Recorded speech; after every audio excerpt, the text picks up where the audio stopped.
Halo semuanya, balik lagi sama gue Lukman Hidayat di video tutorial Blender Game Engine. Oke, di video kali ini gue mau ngasih tips ya, satu tips yang kayaknya lumayan ini juga.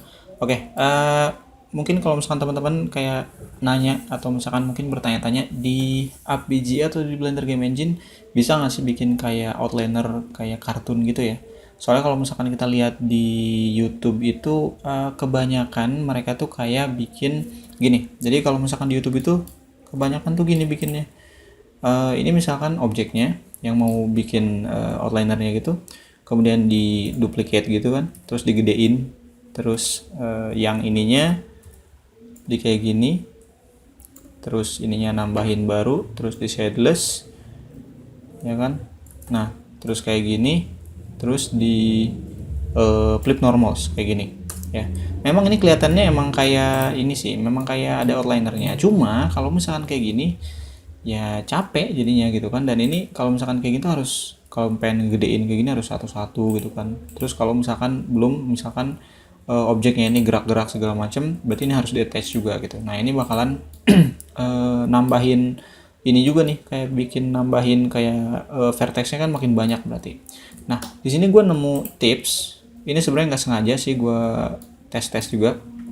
Oke, jadi ini sebenarnya mudah banget dan mungkin kayaknya sih boleh dicoba ya.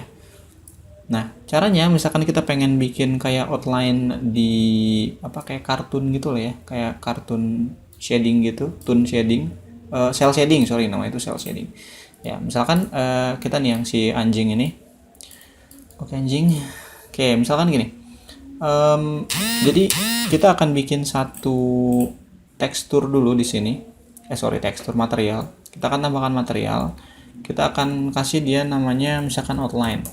Ya. Kemudian di sini ada shadeless. Kemudian di sini kita itemin kayak gini, ya. Tapi sebelumnya di sini teman-teman, di shadingnya di sini, backface coolingnya ini harus diaktifin dulu, ya. Jadi ngaktifin yang backface cooling. Nah, kemudian selanjutnya kita akan menambahkan yang namanya modifier solidify. Nah, ini yang sebenarnya gue nggak sengaja tadinya ya. Gue nyari-nyari dan ternyata pakai solidify itu bisa. Oke, nah di sini ada namanya index offset. Kita kasih aja ya berapapun itulah ya. Misalkan segini. Kemudian di sini ada flip normals. Nah, kita bisa lihat di sini udah kelihatan ya. Nah, ini jadi dia benar-benar kayak cell shading yang real time, jadi benar-benar real time cell shading. Di sini thicknessnya kita bisa gedein ya. Nah ini sebenarnya tuh bukan ngegedein thicknessnya sih, jadi itu sebenarnya ngecilin si objek ininya ya. Kita bisa lihat di sini ya, walaupun memang cell shadingnya itu lebih gede jadinya lebih kelihatan kayak gitu ya. Kita giniin, kemudian ininya material kita gedein juga.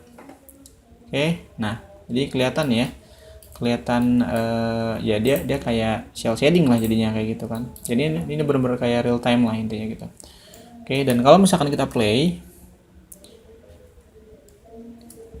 oke, lihat dia works di ini ya, di apa namanya, di Blender game engine-nya kayak gitu. Jadi ketika kita play pun dia di game engine-nya ya dia works juga kayak gitu. Nah ini pun sama, misalkan kita pengen tambahin outline-nya ya, tambahin outline-nya terserah warna apa, mau kuning mau putih segala macam terserah. Tapi biasanya kan untuk cell shading itu kan hitam ya. Sini solidify, kemudian thickness-nya flip normals. Nah lihat sama nih ya. Di sini juga, nah kayak gitu ya. Kita coba play. Oke, nah lihat. Jadi sekarang dia udah punya real time shell shading tanpa harus ngeduplikat, kemudian kita ngegedein, kemudian flip normals. Oke, dan ya mungkin itu aja tutorial kali ini. Terima kasih. Sampai berjumpa di video-video selanjutnya. Bye.